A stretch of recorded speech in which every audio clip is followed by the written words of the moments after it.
النور يهدي الحائرين ضياء وفي الحشر ظل المرسلين لواء. Bila sebut kuburan Nabi ni, itu sebab ada baru-baru ni ada orang duk hantar viral kan, nak korek kubur Nabi dan sebagainya. Ini kisah lama dah. Itu sebenarnya dah berapa kali siri ni. Tetapi siri nak menggali kuburan Nabi ni oleh kerajaan Saudi bukan sekarang, daripada tahun 1924. 1924 ketika kerajaan Uthmaniyah tumbang, bila munculnya seorang laki-laki yang nama dia Muhammad bin Abdul Wahab, maka bangkitlah golongan yang ada di Saudi ni, aliran pemikiran Wahabi Salafi. Mereka lah sebenarnya yang beria-ia nak korek kubur Nabi ni daripada 1924. Dalil dia apa tuan-tuan? Dalil dia adalah hadis di dalam Bukhari. Ada satu hadis di dalam Bukhari yang Nabi SAW melarang membina alal kubur, membina bangunan ataupun bilik di atas sebuah kuburan. Ada hadis tu, memang ada dalam Bukhari. Nabi melarang membina alal kubur. Jadi pada tahun 1924 ketika tumbang, ketika ditubuhkan kerajaan Arab Saudi, maka 1925 kalau saya tak silap, peristiwa memecahkan, meletupkan semua bangunan-bangunan kuburan di Jannatul Baqi. Tak ada satu orang pun yang boleh mendustakan benda tu. Seluruh dunia Islam tahu peristiwa tu, termasuk golongan Salafi Wahabi. Tapi mereka rasa benda yang dia buat tu betul. Dia pasang letupan dan dia buat keputusan pada waktu itu di Jannatul Baqi ada kuburan Ahlul Bait, kuburan para sahabat, yang mana ada sedikit binaan. Ada macam, saya 2-3 hari lepas pergi Melaka.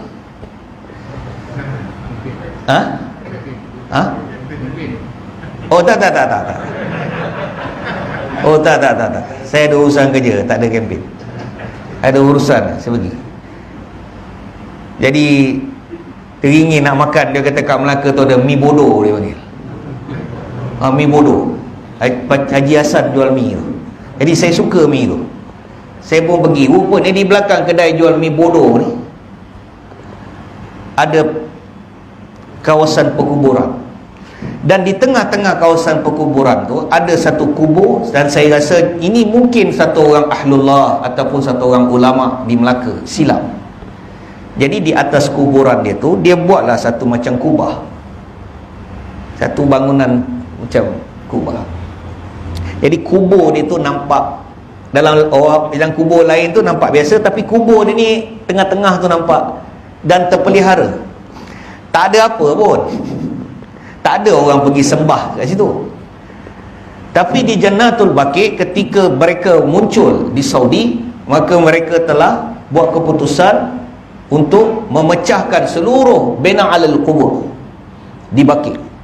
Maka telah jadi macam satu pesta. 1925 dia letupkan,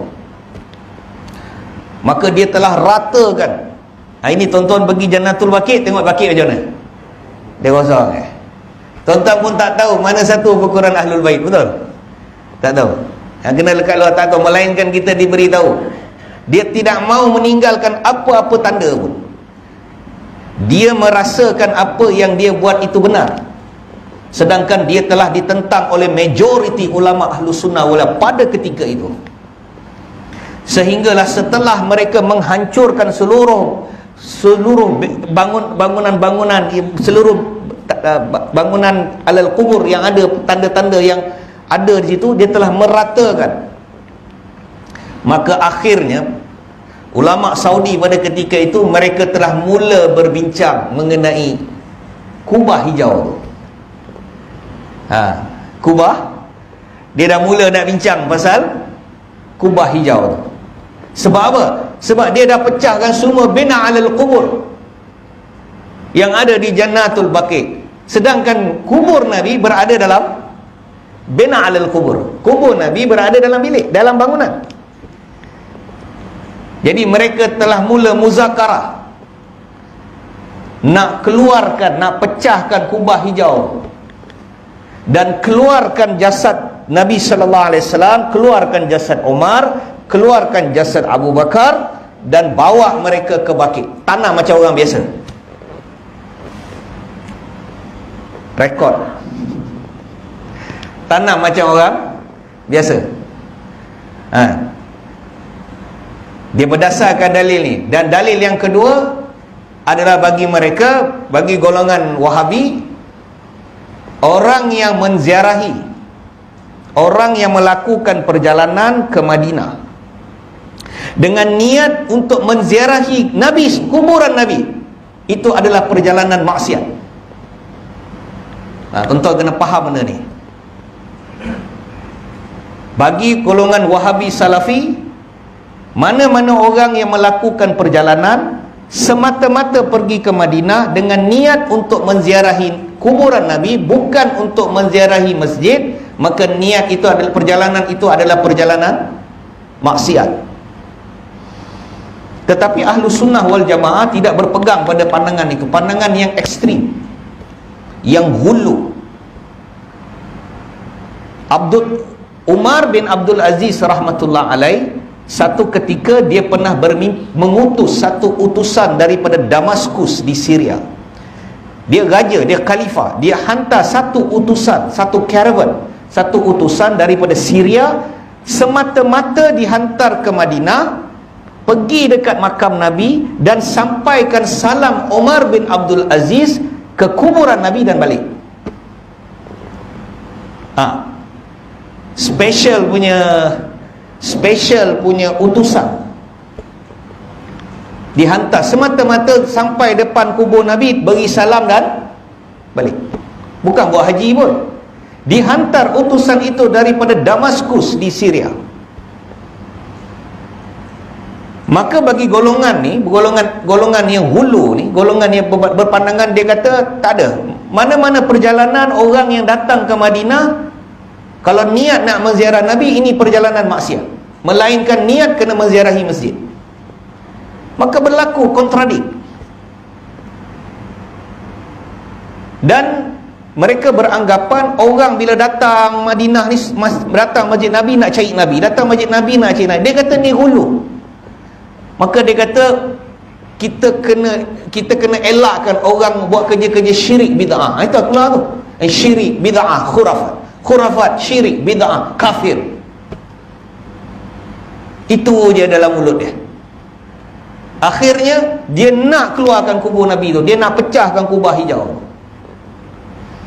Dan muzakarah 1925 selepas pemecahan kuburan di Jannatul Baqi, akhirnya bila kertas kerja itu, paperwork tu, kertas kerja itu dipersembahkan kepada Raja Saudi pada ketika itu. Inilah satu, tuan-tuan, Allah SWT punya kuasa, dan Allah jaga jasad Nabi sallallahu alaihi wasallam. Raja Saudi ni bukan orang soleh pun, tetapi orang tak soleh ni, tuan-tuan, bak kata orang jahat macam mana pun, tapi bila datang pada satu kertas kerja nak pergi korek kubur Nabi ni, dia jadi tak? Dia jadi apa? Dia jadi takut. Dia akan berkata dengan diri, jahat-jahat aku ni, minum arak ke dan sebagainya, tapi kerja yang kau nak suruh aku buat ni, diri dia sendiri pun takut. Tetapi kerana benda yang dibawa ni oleh ulama-ulama Saudi, 1925 minta supaya apa? Kita minta tuanku restu untuk kita korek. Kita dah selesaikan bakit ni. Ketika mereka meletupkan majoriti ulama Sunni dan orang Islam yang menyaksikan tu berlinangan air mata.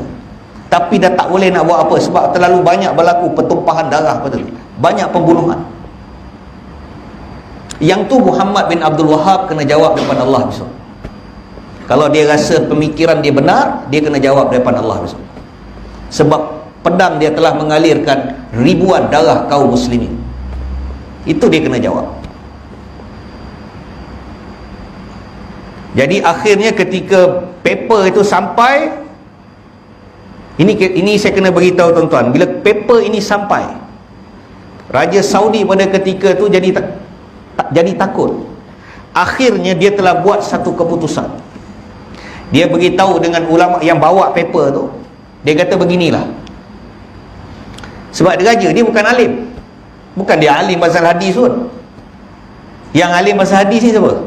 Ulama lah. Akhirnya dia telah beritahu, dia kata begini, kalian keluar daripada Saudi ini, dapatkan pandangan negara-negara Islam, dapatkan pandangan, pergilah kalian ke tempat-tempat di mana khazanah hadis ni, ulama-ulama hadis. Sebab ulama hadis bukan duduk dalam Mekah je. Ulama hadis bukan duduk dalam Madinah je. Ada ramainya ulama-ulama hadis yang duduk di luar Mekah dan Madinah. Dia kata pergi, cari tempat-tempat di keluar daripada Saudi ni, bawa hadis ni dan muzakarah dengan mereka. Muzakarah dengan mereka, ambil pandangan mereka, tengok bagaimana, dan kemudian baru kita buat keputusan. Ni saya kena beritahu tuan-tuan. Maka satu jemaah daripada Saudi telah dibentuk dan dihantar ke Darul Ulum Deoband, tempat Tuan Guru Nek Aziz bin Ni'mat mengaji. Tuan Guru Nek Aziz Nikmat, dia mengaji hadis di Darul Ulum Deoband. Dia mengaji di tangan Maulana Husin Ahmad Madani. Tuan-tuan kena ingat nama ni saya sebut. Guru dia adalah Maulana Husin Ahmad Madani, meninggal 1957. Pada waktu itu di Darul Ulum Deoband ada 500 ulama hadis duduk di Darul Ulum. Dan dua ulama hadis yang masyhur pada ketika itu adalah Maulana Husin Ahmad Madani dan Maulana Ashraf Ali Tanwi. Dua orang ni. Jadi ketika utusan ni sampai ke Darul Ulum, dia telah jumpa mudir dia, maknanya Maulana Husin Ahmad Madani. Maka dia telah beritahu tujuan kedatangan dia, apa sebenarnya niat kedatangan dia. Maka mereka telah bacakan hadis ni di depan Maulana Husin Ahmad Madani. Dia kata tujuan kami datang nak muzakarah ilmiah berdasarkan hadis ni. Jadi kalau kalian ada sebarang pertentangan, kalian beritahu kami. Kalau tidak, kami akan mengambil keputusan untuk pecahkan kubah hijau tu dan bawa jasad Nabi keluar. Maka bila dia beritahu Maulana Husin Ahmad Madani, terdiam Maulana Husin. Tapi Maulana Husin Ahmad Madani ni Allah bagi dia hikmah. Dia kata dengan wakil Saudi, dia kata macam ni, tuan adalah tetamu kami, tuan duduk di madrasah ni, di Darul Ulum ni, kami minta 3 hari 3 malam. Sebab hak melayani tetamu 3 hari 3 malam. Itu hak tetamu. Jadi Maulana Husin Ahmad Madani beritahu, tuan jadilah tetamu kami, bagi kami masa 3 hari. Jadi bila mereka duduk 3 hari itu, maka Maulana Husin Ahmad Madani pada ketika itu telah buat satu, maka masa tu tak ada handphone. Betul tuan-tuan? Mana ada handphone? Macam mana nak viralkan benda tu? Nak beritahu, nak adakan mesyuarat tergempar.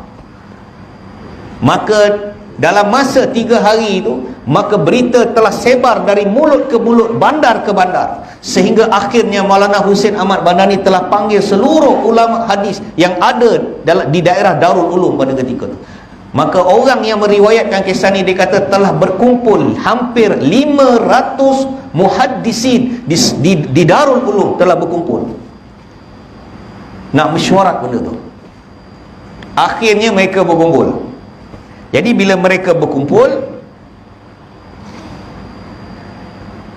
dalam satu tempat, maka tempat tu mereka masuk dalam masjid. Darul Ulum Madrasah ni dia ada masjid dia. Maka dia masuk dalam masjid. Maka wakil Saudi ni pun masuk dalam masjid. Bila mereka masuk, salah seorang daripada mereka ni naik atas mimbar. Dia naik atas mimbar. Kemudian dia berkhutbah.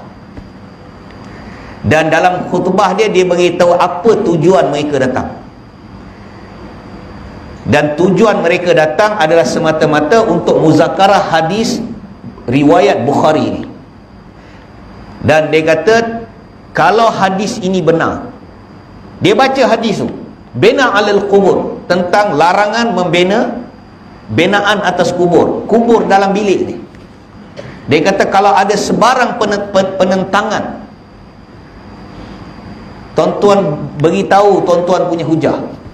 Kalau tidak, kalau betul hadis ni sahih, memang rantaian dia sahih, tidak ada terputus sanad dia, maka menjadi tanggungjawab kita orang beriman untuk melaksanakan hadis ni, iaitu apa? Pecahkan kubah hijau. Akhirnya ketika habis dia khutbah, dia tanya, ada tak apa-apa penentangan?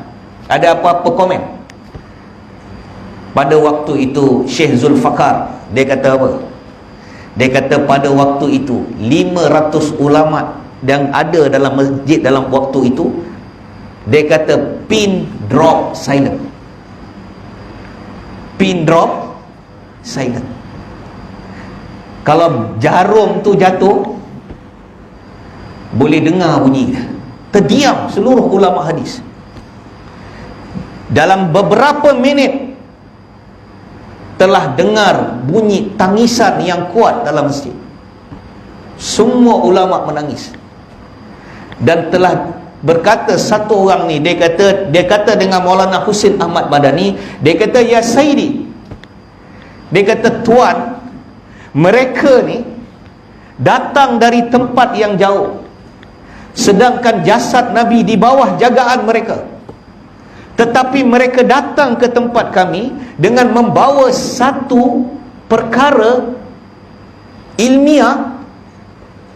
Dia panggil ada perbincangan ilmiah, di mana daripada ada muzakarah ilmiah, datang semata-mata nak bawa benda ni. Apalah yang kami boleh buat lagi untuk mereka ni? Apa sebenarnya yang mereka nak ni? Dalam keadaan menangis tu, tiba-tiba bangun satu orang laki-laki. Dia kata apa? Yang bangun ni Maulana Ashraf Ali Tanwi. Maulana Ashraf Ali Tanwi rahmatullah alaih jawab, mula-mula sekali dia kata, alhamdulillah. Dia kata segala puji bagi Allah yang telah memberikan diriku kefahaman hadis bina alal kubur mengatasi kalian semua orang ni, termasuk mereka. Kata Maulana Ashraf Ali Tanwi, alhamdulillah, segala puji bagi Allah yang telah memberi aku kefahaman hadis Bukhari ini, mengatasi kamu yang 500 orang ni, dan juga mengatasi mereka. Jadi Maulana Ashraf Ali Tanwi beritahu, hadis bina alal kubur ini, riwayat Bukhari, hadis itu muttafaqun alaih. Dia sahih, hadis itu sahih. Rantaian dia yang meriwayatkan periwayat itu juga sahih. Matan dia juga sahih. Tidak ada sebarang kecatatan hadis itu. Memang benar, kata dia, Nabi melarang bina alal kubur. Lepas tu dia jawab dalam bahasa Urdu, dia kata, likin, akan tetapi hadis itu tidak terpakai kepada kuburan Nabi sallallahu alaihi wasallam. Jadi bila dia jawab macam tu, Maulana Ashraf Ali Tanwi bangun, Maulana Husain Ahmad Madani bangun dan beritahu dia. Dia kata, wahai Ashraf, apa yang kau cakap ni? Pada sebahagian tempat kau beritahu dengan kami hadis itu sahih, riwayat dia betul, matan dia tidak ada sebarang kecatatan, dan kau beritahu, Nabi beritahu tu benar. Tapi pada waktu yang lain kau beritahu hadis itu tak terpakai kepada kuburan Nabi. Maka Maulana Ashraf Ali Tanwi jawab dengan kelompok Saudi ni. Dia kata apa? Dia kata kuburan Nabi sallallahu alaihi wasallam itu, sebelum kubur, tempat tu apa kata dia? Sebelum kubur, tempat tu apa? Tempat itu adalah bilik Sayyidatina Aisyah radhiyallahu, rumah Sayyidatina Aisyah. Sebenarnya bukan bilik, dia rumah. Jadi Maulana Ashraf Ali Tanwi beritahu, bilik dulu ke kubur dulu? Maknanya bilik dulu baru kubur. Maknanya kubur datang kemudian. Yang Nabi larang adalah membina alal kubur, membina bilik di atas kubur dulu. Maknanya kubur dah tanam, lepas tu buat bilik. Jadi kuburan Nabi berbeza, iaitu bilik dulu baru kubur. Bila Maulana Ashraf Ali jawab macam tu, maka kelompok Saudi ni terdiam. Maka seluruh ulama India bangun takbir. Dan pada waktu disebabkan peristiwa inilah Maulana Ashraf Ali Tanwi mendapat julukan Hakimul Ummah. Tuan-tuan tanya, dia dapat gelaran Hakimul Ummah, terselamat kubah hijau tu, disebabkan sumbangan ulama hadis di Darul Ulum. Dua orang, Husin Ahmad Madani dengan Maulana Ashraf Ali Tanwi. Dua orang ni. Jadi 1925 lagi dah sibuk nak korek kubur. Jadi tapi terhalang. Raja Saudi balik-balik, bila balik tak jadi. Tahun 70-an pun datang, 80-an pun paper tu datang lagi. Dia nak lagi korek kubur Nabi ni. Tak tahu apa sebenarnya yang dia nak. Dia nak pindahkan korek kubah hijau tu, pecahkan kubah hijau tu, ambil jasad Nabi simpan dekat Baqi'. Ini fitnah Wahabi ni. Hati-hati tuan-tuan. Hati-hati. Saya berani cakap tu sebab ada recording. Buktikan saya salah. Benda tu ada kat saya. Kisah Maulana Ashraf Ali Tanwi tu, seluruh ulama India tahu kisah tu. Tapi dia nak juga buat benda tu. Itu yang baru-baru ni viral, hantar lagi. Jadi itu bukan zaman sekarang, itu sebelum tahun 90, tahun 2000, masa tahun 2000, sebelum Raja Salman, sebelum tu. Dia nak lagi paper tu masuk lagi. Paper tu. Itu sebab dia orang ni, dia anti kubur. Dia anti kubur. Dia tak boleh tengok kubur. Dia tak boleh tengok orang ziarah kubur, hati dia bernanah. Jadi dia panggil kita yang ziarah kubur ni kuburion. Ini kuburion ni. Dia panggil orang yang rajin pagi raya pergi ziarah kubur ni, sekejap-sekejap pergi ziarah kubur. Ini semua dia panggil golongan kuburion. Ini kuburion ni orang ni. Ni kaki sembahyang kubur ni, dia kata. Itu pasal dia tak boleh tengok kubur Nabi tu. Kalau boleh dia nak pergi letak dekat Baqi'. Jadi kita ni semua esok nanti pergi Madinah, terkial-kial cari mana kubur Nabi tu, kat mana tu. Sejahat-jahat kaum ni,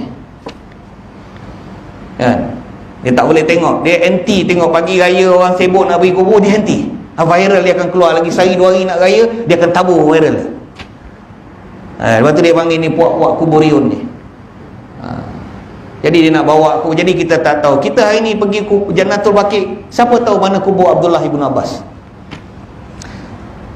Tak tahu, melainkan kita diberitahu oleh orang, ni dia kata ni. Tak ada tanda, kita pun tak tahu. Dia tak bagi. Hari kubur Nabi tu nak ditanam kat situ. Akhirnya kubur Nabi kat mana? Tu orang kat ramai-ramai tu. Doa je lah daripada jauh ni. Tapi tanya dia, mana Raja Saudi punya kubur? Tu ni. Raja Saudi dia boleh tunjuk. Mana Raja Saudi kau? Ni. Hati-hati dengan kaum ni. Ni lebih bahaya fitnah dia daripada Syiah. Jadi jaga-jaga tuan-tuan. Jadi bila termasuk ni, saya terpaksa bawa kisah ni. Kisah ni kisah yang besar. Kalau tuan-tuan nak cari, tuan-tuan carilah, tuan-tuan Google, cari Maulana Ashraf Ali Tangli nasib baik, keluarlah kisah tu, kan? Maulana Husin Ahmad Madani dan sebagainya. Jadi peristiwa nak gali kubur Nabi ni daripada 1925 dah, paper tu dah masuk dah 4-5 kali dah. Tetapi rancangan itu tidak berjaya. Sebab apa? Allah pelihara jasad Nabi sallallahu alaihi wasallam.